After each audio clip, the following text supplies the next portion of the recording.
Salve rapaziada, eu vim aqui agora na loja da Volts para fazer a troca do módulo de som que eu recebi ontem.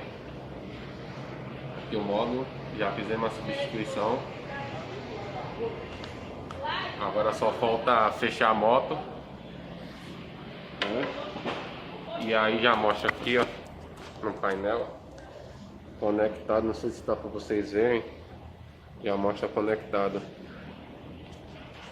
O que não mostrava antes, né, da troca do módulo.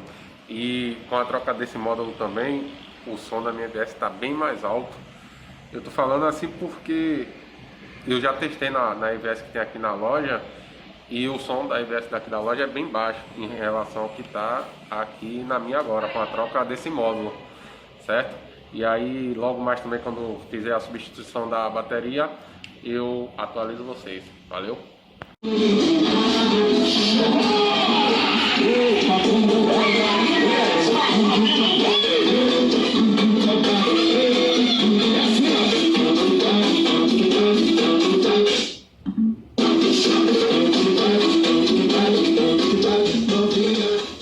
Aí rapaziada, depois da troca do módulo, tá tudo funcionando e bem mais alto.